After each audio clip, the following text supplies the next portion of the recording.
Hello, everybody, and welcome to Movies and Matthew Alive. What is going on? I'm Matthew. All right.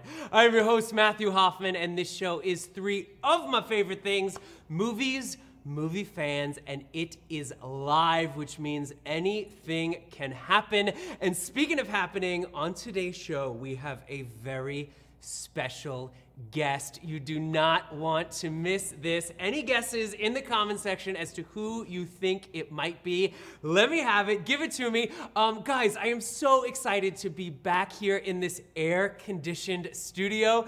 Speaking of air-conditioned, who here went to Regal this weekend to stay cool and see an awesome movie? I could not have been the only one. Give it to me, guys. My movie-loving friends in the comment sections. If you are a Movies and Matthew regular, you know that I need to know where you guys are watching from. What is your closest Regal cinemas, and what movie did you guys see this weekend? So, who is with us? Oh, let's see. We got Derek Ham is with us. Tiffany Smith-Vaison, Movies and Matthew Live super fan, screaming at me. How are you? She's giving me hugs. Tiff, that's a Movies and Matthew Live hug in your general direction. Thank you for watching. You are the best. Laura Torres is with us. Christine Laserge Cox is with us. Stephen Bachwest. Let's see. So many people today, guys. Andrea Hinckley says hello. How you doing, Andrea?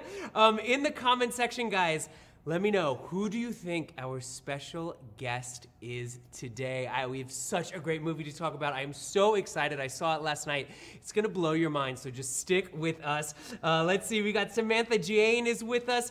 Carmen Osuna says, let's see. She wants to see Ant-Man and the Wasp.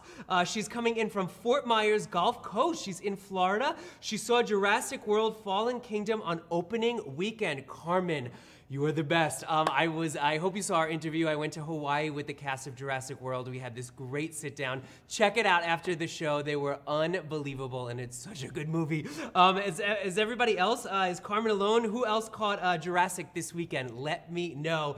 Irma Fucina Tazarita, I hope I said that right. She is from Waterford. Juan Jose Hernandez is with us. How you doing, Juan? Let's see. Joseph McCarthy is coming in from Augusta, Georgia. Stay cool, Joseph. All right, so you guys, we are officially halfway through the movie watching year. So while you guys are typing, my first major question of the day for you guys: what's been your favorite movie of the year so far? Give it to me. We have 6 months of movies to talk about. Let me know, what was your favorite movie of the year so far? Thor Dollar is with us. What is up, Thor? Movies and Matthew Live super fan is in the house. He said, "Won't You Be My Neighbor" was so good. Still ugly crying over here. Thor, I am with you. Of course, the Mr. Rogers documentary from Focus Features, so good. Such a great movie. Samantha Jane is coming in. She says her daughter wants to see Jurassic Park. Juliet Sedair is with us. She says, I need a full day of movies. Well, Juliet, I am going to keep you up to date, trust me, on this episode with a movie that you need to check out. Now, this summer movie season has been filled with like so many epic movies, and as we head towards the fall, we'll be seeing a lot more award contenders that we love to talk about on the show opening at your local Regal Cinema. Now, one in particular that is opening this September is called City of Lies. City of Lies, and it is the reason we are here today. Who in the comment section has heard about it? Kyle Oldham is with us. How you doing, Kyle? Movies and Matthew Live super fan. Cheryl Richardson screaming at me, hey, Matt. How you doing? We have the gang back together, you guys. This is awesome, and you guys are going to love this movie, City of Lies. I watched it last night. Let me know if you guys have heard about it in the comment section. It is honestly so good. You have no idea what is coming your way. I thought I had a little bit of an idea. I had no idea. 2 words: Johnny Depp. Can I get some love in the comment section for Johnny Depp? Yes, hearts are going crazy right now. Vanessa David Flores is screaming, yes! It is such an incredible movie, and today's show is all about Johnny's new film, City of Lies, and in just a few minutes we will have the film's director Brad Furman joining us here in the studio. How exciting is that? I cannot wait to talk to Brad about this movie. It's incredible. City of Lies, guys, opens at Regal Cinemas on September 7th, and trust me, you do not want to miss it. Have Siri set you a reminder right now. Go ahead, I will wait. All right. You don't want to miss this film. It is so good. So we have Brad in studio with us live. Let me know, guys, in the comment section, do you guys have any questions for him about this movie? I will do my very best to ask them. And like we do every show here at Movies and Matthew Live, it is time to break out for our patented 5 fun facts, little nuggets of wisdom that I have personally curated for you about this movie. They are all about City of Lies, and I want to share them with you guys before we welcome Brad to the show because they might inspire you to ask Brad a question of your own in the comment section. So I'll be opening up the floor for questions for that. And so, guys, are you ready for our 5 fun facts? It has been a minute. Let's see. Cheryl Richardson says, cannot wait to see Johnny Depp. Liza M. Salvador says yes. Miniko Jackson says Johnny Depp forever. Let's see. Amanda is so excited to see Brad. Let's see. September 7th. That will be awesome, says Evelyn. I am with you, Evelyn. Let's see. Oh, Andrea coming in with some questions already for Brad. Okay, cool. Awesome. So here we go. 5 fun facts about City of Lies. Number 1. City of Lies tells the story of the investigation of the still unsolved murder of a young man named Christopher George Latour Wallace. You guys might know Christopher better as the notorious B.I.G. That is right. We were talking about the legendary and iconic Biggie Smalls on today's show, one of the most influential rappers of all time. Do I have some Biggie fans in the comment section? Let me know, please. Stephen Vasquez is with us. Let's see. Stephen, I will answer that in a second. Yes, so Biggie Smalls, talking all about him today on the show. Let's see. Do you guys have, my first big question, I guess, for today is, what is your favorite Biggie song before we get into this movie? Just curious, what is your favorite song? Let me know. Number 2, if you guys know Biggie's story or saw the film Notorious a few years ago, then you guys know his prolific life and an insane rise to stardom was tragically cut short at just 24 years old when he was brutally assassinated moments after leaving an award show after party in Los Angeles. Think about that, just 24 years old. That's absolutely insane. And even though Biggie was murdered in public right in the middle of a very busy Wilshire Boulevard, his killer or killers and their accomplices have never been brought to justice for 21 years. His murder has remained one of the biggest unsolved mysteries ever. City of Lies goes deep into the investigative side of Biggie's murder and raises a lot of questions that will leave you thinking when you walk out of the theater. Trust me. Next fun fact, starring in City of Lies, are you ready for this? We have the one and only Johnny Depp as Russell Poole. Where are my Johnny Depp fans in the comments section? Shelley Forrest screaming at me. I love watching Johnny Depp. Let's see, Julie Sedair says, I'm loving the show. Thank you, Juliet. Let's see, Ernesto Molina says he saw him at Disneyland Pirates of the Caribbean ride. Wow, good for you. That's amazing, Ernesto. He is so good in this movie. He plays the real-life LAPD detective who investigated Biggie's murder. Much of Poole's investigation focused on some of his fellow LAPD officers who were very deeply connected to Death Row Records CEO Suge Knight. Several of the officers Poole investigated ended up being key players in the LAPD's Rampart Police scandal, which was the darkest chapter in the department's history, as dozens of officers were implicated in crimes ranging from drug dealing to bank robbery. And if Johnny Depp is not enough star power for you, we have the legendary Academy Award winner Forrest Whitaker, starring as a journalist named Jackson who works alongside Detective Poole to help uncover the truth. You know I have to know in the comment section, what is your favorite Johnny Depp character, and are you guys big Forrest Whitaker fans? He is so good in this movie. You will love him in this, trust me. I saw the film last night, and you have no idea what you are getting into. I had no idea myself.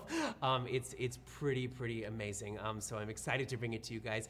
Number 3, City of Lies is directed by Brad Furman, our guest on today's show, who we'll be meeting shortly. You guys have seen Brad's work as a director with The Infiltrator, starring Bryan Cranston, Runner, starring Justin Timberlake and Ben Affleck, and The Lincoln Lawyer, starring Matthew McConaughey, just to name a few. And I specifically named those 3 movies because they show you Brad has the chops to take on a film like City of Lies.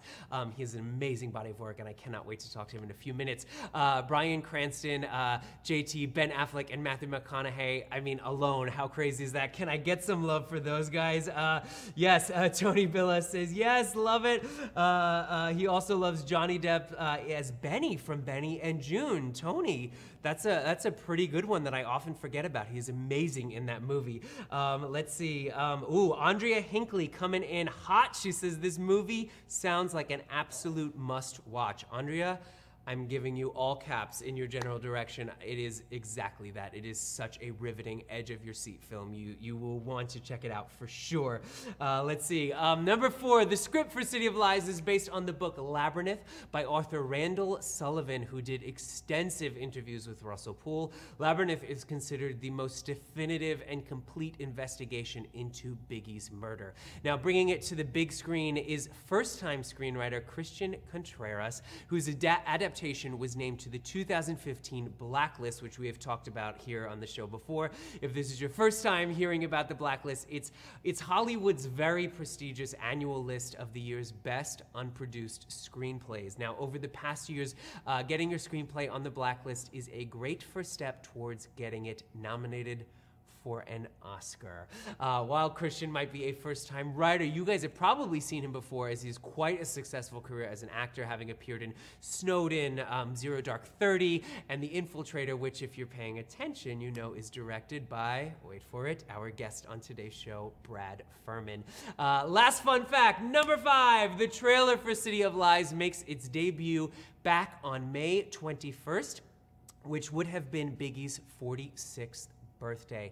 Can you imagine what he would be doing today if he was still with us? He would be just a few years older than Kanye and would be younger than Jay-Z, and I'm sure his music would have been prolific.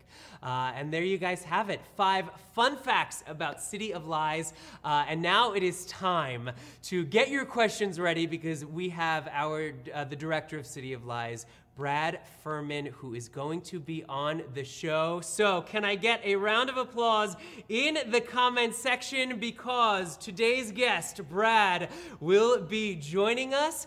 Brad, are you ready? Shall we come on out? Here we go, guys. Give it up in the comment section. The director of City of Lies, Brad Furman. What's up? Thank you so much for being on this show. Look at the comment section going crazy for you. Andrea Hinckley, cannot wait for this special guest, giving you heart emojis. Yeah, so many people are so excited about this. Lori Taunton-Volgis is with us. She says, it's been a while for the show. Can't wait to catch you guys. A round of applause from Tony Villa. Lori Taunton is giving you the wahoo. She's screaming at you. Let's see. Thank you, Lori. Full shout out. This movie, City of Lies, I've been telling everybody this episode that I saw it last night. It's unbelievable, and you are such a prolific director. You have worked with, you know, the biggest names out there. But when you locked in Johnny Depp and Forrest Whitaker, what was going through your mind when, like, as a human being, were you like, oh my God, I cannot even believe that this has happened? I try not to feel that way and think that way, because ultimately then I think the awkwardness of that would come off, so you have to sort of play that off. Johnny is so uniquely human and kind and generous and loving that it disarms you in a way that you don't feel awkward. Whereas I've been around other actors and their ego, or they're this or that, you all of a sudden get aware of your own self in a way. Whereas with Johnny, he's just so chill and so relaxed, it really relaxes you. And I think that in my first meeting with him, which is something that was really unique, you know, you have a meeting with someone, especially an actor, it's an hour, hour and a half, maybe it's 3 hours. My first meeting with Johnny is 9.5 hours to discuss the movie. 9.5 hours. In the comment section, what would you ask Johnny Depp for 9 hours? What was that like? What's one thing that fans watching now would love to just kind of know? Anything that surprised you about him? Well, I was definitely surprised by exactly what I was saying about how relaxed he was, but just how open he was. Yeah. Talking about it. The relationship between an actor and director is built on trust. Yeah. And they're basically, naked in front of the camera, so to speak. And they have to trust not only you in that moment, but what you're ultimately going to do with the work that you've created with them.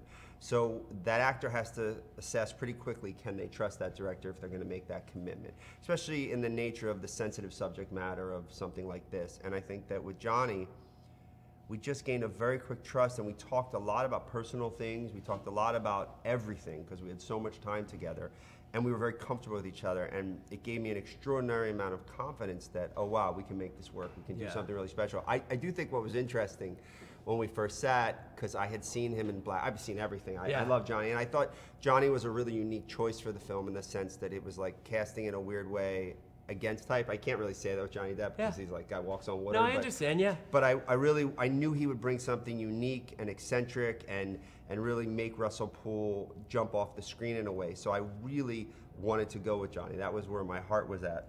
And it was fascinating to me that because I had seen Black Mass, he really, as he does in a lot of his movies, he revolutionized his look. Right. And being a fan of all his movies and Donnie Brasco, it came up. Prosthetics and these different things, and I went, so for me, I see Russell with like no prosthetics. I don't want to move in that direction at all. I was very forthright about sort of some of my concerns with Black Mass and other things, although I think he's absolutely brilliant in it. And it's interesting to tell, Johnny Depp, like, well, I know you want to go in that direction, but I actually want to go. and that was, but again, as with everything, he was open, he was communicative. And we just went through a process of trying different things to figure out ultimately what was best to get us something that felt raw and real and grounded and palpable. And I attribute that to him because his process, which has differentiated him from any actor I've ever experienced, is so organic. Yeah. It's all about being in the moment. He's very present. And that to me is just a wonderful life lesson with him. Just for me personally, and I remember years ago a guy trying to teach me, when you're stopping at the light, see the green light, see the red light, be present, be in the moment. We forget to be in the moment. Yeah. But with Johnny, he's always present. So as a result of that, it just draws you in a way that hooks you. Well, we are present right now. We are. We're live. Johnny Depp, you guys, 9 hours. What? Now, this film, City of Lies, of course, it tells the tale of the East Coast, West Coast rap wars that were happening in the 90s. Were you familiar with it as much now? I mean, it would be impossible as much as you are now, but do you remember that playing out, or was this something you dove into after getting the screenplay? So there's a lot of different things that connected me to the story. I grew up loving rap and hip hop and was deeply influenced by Black culture in a lot of facets.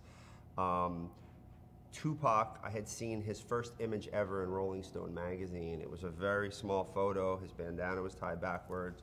I was a freshman in college at Emory in Atlanta, Georgia, and I was just completely drawn to how magnetic he was, what his eyes evoked, got deeply into his music, and then which is really a version of poetry, and I was just lost in it. I thereby transferred after 1 year at Emory in Atlanta, to NYU and started in film school.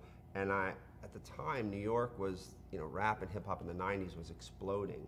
And when you don't have any money and you're hanging with your friends on the streets, and I was playing basketball at school and was being invited because, culturally that also opened doors for me.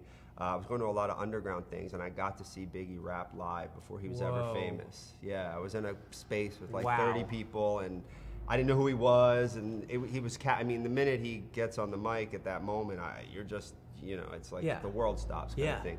So I had all these influences. you know, you hear a lot of things like, where were you, for people who are much older, when, you know, JFK died, or where were you when this happened or that happened.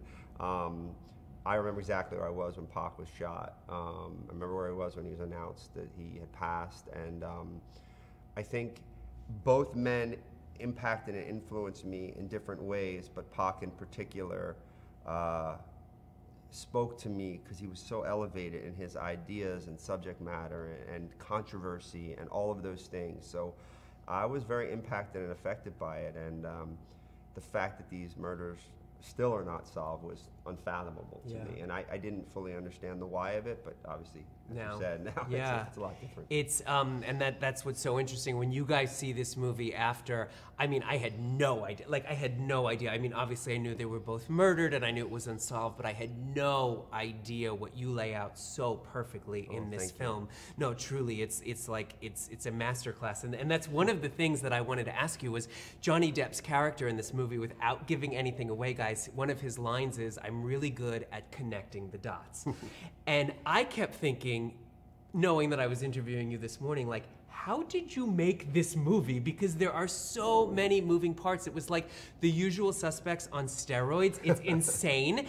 And how was it a really complex beast to kind of piece together for you? Well, so I had been familiar with Randall Sullivan's book Labyrinth, I think about 12 years prior, and had always wanted to make a movie version of it, but it was a uniquely hot property in town, and my career was not in a place where I was going to compete financially or with my stature against anybody else who had been considering it, from I think Tom Cruise, Will Smith, I think DiCaprio's company, Stallone, everybody was like a feeding frenzy in the book. And my dear friend Don Sikorsky, who basically is like my book guy, who finds all these books, he's like the most voracious reader, and he watched everything. He called me on one day and he's like, "Labyrinth is available." And I was like, well, "What do you mean?" He's like, "I think everybody in Hollywood just forgot about it or something." My God. I think people optioned it, it didn't get made. Somebody else optioned it, it didn't get made. He said it was available, and we had worked with another producer on The Infiltrator. And basically, long story short, while we were making Infiltrator, she's the one who introduced me to Christian Contreras, Miriam Siegel, and she's the one also that, you know, her and I guess she knew that Christian was a writer, and so they went on their own and started to do their own sort of foundation and building blocks. But indirectly, everybody knew that I was obsessed with this book, that I wanted to tell the story, that it would have been an honor and privilege to direct it. And that's when we were flying back from the screening in London of The Infiltrator, for the whole cast and crew and everybody on the plane, she handed me a version of the script, which was the Blacklist script, which I had never read. I didn't even know, it may not have been the Blacklist script at the time, but that was what I got. But the foray of what happened after. You are so Hollywood. After you wrap, you're like, your premiere in London, you're on your private plane, you get the script you've been waiting for your whole life. I love private planes. I've been blessed. I worked with Julia Roberts as her assistant, so I got to do the cool private plane. That is a whole nother show. Oh, I'm learning this now? Are you kidding me? Yeah, but I was not private. It was commercial. Although I did get to sit next to Benjamin Bratt in first class. Okay, so that's cool. That's cool. Who's an idol of yours? I love him. Which is a whole nother show as well. Julia Roberts' assistant, you guys. What? So, guys, in the comment section, if you have any questions for Brad, give them to me. This movie, I have a couple questions for you left before we wrap things up, but there's a heartbreaking audio or you know, vocal in the movie where it's Mrs. Wallace, Biggie's mom, and she basically is just saying, like, I want to know why my son's murder has not been solved. And it really just struck me. And I, as a filmmaker, did you have, and obviously a fan, but as a human, did you have just such a huge responsibility for the family, and were you close with them in working with this movie? I think you hit the nail on the head. The word responsibility invigorated, inspired, and haunted and frightened me every day of the process, because it wasn't just to, obviously, Russell Poole's story and the Pooles, but to the Wallace family and, you know, Pac's family, although Feeney had passed in the estate. And every day, which drove me through it was a very arduous film to make, was the word responsibility. I felt a very, very deep responsibility to all of these people. And in movie land, we tend to forget that these things are real. And it's so easy to vilify somebody, or you see somebody get murdered on screen, or you see, and we just, you know, we disconnect our society and culture. We're constantly getting bashed with images of things, and especially with the advent of the internet and the way we're exposed to things today, and kids being younger and being exposed to things. So for me, I had to figure out how could I make a movie on a subject matter that was so important, but that thread the needle of being sensitive and respectful and factually accurate and all these things. That's why I think Labyrinth for the book was a perfect term, because it really was a labyrinth diving into. I basically had to investigate the case on my own to get it. With that said, for you guys who are just tuning in right now, I'm here with Brad Furman, the director of City of Lies, the brand new film that will be hitting Regal Cinemas in September about the unsolved murders of Tupac Shakur and Biggie Smalls. Still to this day, the case has been unsolved. Johnny Depp's character in this movie says that a case like this, a murder like this, is only unsolved because the police don't want to solve it, correct? Yeah. So do you think that with this movie coming out and with, you know, the anniversary of the deaths, and do you think that this case will ever be solved? I'm not so sure if they can afford to solve it, and I think that's literally factual as far as financial side of things, and also the political side, because the political side doesn't really care about the facts, and that was ultimately one of the things that really Russell Poole ran up against. He really believed that he was going to follow the facts. He really believed the facts would lead him, but ultimately what shut him down was politic bureaucracy, and he was in the backdrop of race in the 90s was unique. I mean, you're in a post-Rodney King, post-O.J. in Los Simpson Angeles era Los Angeles, and you have black cops and white cops, and obviously you have Latin cops, but ultimately the political climate in the department in LA post these events was immensely tricky, and I think way trickier than, you know, Russell, who was a really, not only a brilliant detective, but a wonderful guy and a moral and ethical guy, felt, well, okay, I'm going to follow the facts, and the facts will lead me to the truth, but ultimately no one could afford the truth. And that today is why it's not solved. And I think we do try to address that. There's the Garth Brooks analogy. And there's for some sure. of these things. It's an unbelievable film, guys. It's a mystery. You're on the edge of your seat, but it's true, sadly. And it's riveting. And Johnny Depp is so good. Forrest Whitaker is so good in this movie. You guys are going to love it. I know you will. Andrea Hinckley says that it's so neat. Brian Brown, Movies and Matthew Live superfan. How you doing, Brian? He said, yes. Brian Brown says, I am visualizing a wall of pictures with pushpins and strings, trying everything together. That is exactly what this case is about, this movie is about, and there's a visual, many visuals in the film exactly like that. So Brian, good for you. See, our fans know what's going on. Let's see, Brian Brown says, when is the release date? September 7th, right? September 7th at Regal Cinemas is the release date. After the show, guys, watch the trailer. It's unbelievable. I saw the movie last night. It is so, so good. Kyle Oldham is screaming, I cannot wait for this movie. I have to see this. He says, Matt, I'm here now. I see you, Kyle. How you doing? Let's see. Elizabeth Joan Chestnut says it's pronounced, oh, thank you, Labyrinth, not Labyrinth. Thank you. I'm from Long Island, Elizabeth. I got to put those syllables. But lastly, for you, this movie, like I said, it's so good. What do you hope Regal Cinema fans expect or get to see or walk away from when they see this film September 7th? I mean, on one hand, look, it's the movies, and we all are trying to escape our own realities, and I want to take people on an enjoyable ride. Due to the complexities of it, I felt that regardless of whether, because I can't say people like or don't like the film, that the subject matter was important. So, you know, in a world today where, you know, I'm a fan of all types of movies, I'm not hating on the Marvel movies or anything like that, because they're fun too, and all these kind of things. I think we create a really, you know, intense, serious movie that's about humanity and is about people, and you know, I strive to try to make those movies that hopefully are fun and meaningful and important, and you can take something away from, and in the same breath you can also question and challenge society and challenge our bureaucracy and challenge these institutions that are put into place that are failing us. There's no world we live in where, and I'm blanking on the wonderful NFL football player who said it, that Tom Brady's jersey. You're barking up the wrong tree. I have no idea. Okay, but Tom Brady's jersey goes lost, and in 20, you know, after it gets stolen after the Super Bowl, and in 24 hours they find it and track it to Mexico. But here we are 20 years later, and Biggie and Tupac's murders are not solved. Like that doesn't make sense in our culture and society, and that needs to be addressed. And that is one of the major questions you will walk away from that this movie so beautifully lays out. So I can't wait for you guys to see it. Brad, thank you for coming on the show. I mean, my gosh, what an absolute honor. I loved this film so much. I have a friend in this movie who I didn't know was in the movie until watching it last night, so you have good eyes with the casting. So that is going to do it, guys, for us on today's show. Thank you, everyone, for watching today and coming back to Movies and Matthew Live. You guys are the best. Kyle Oldham says, I think he needs to be your new sidekick. Kyle, I don't know whose sidekick would be who, but something tells me I would be working for this man. So guys, September 7th, City of Lies. It's unbelievable. It's why we go to the movies, I'm telling you.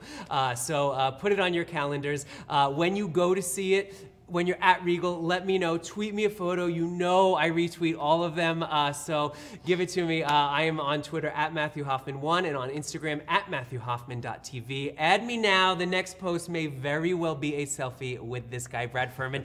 Thank you for being on the show. It's a fantastic movie. You guys are the best for joining us today in conversation. We will see you next time. Thanks for watching.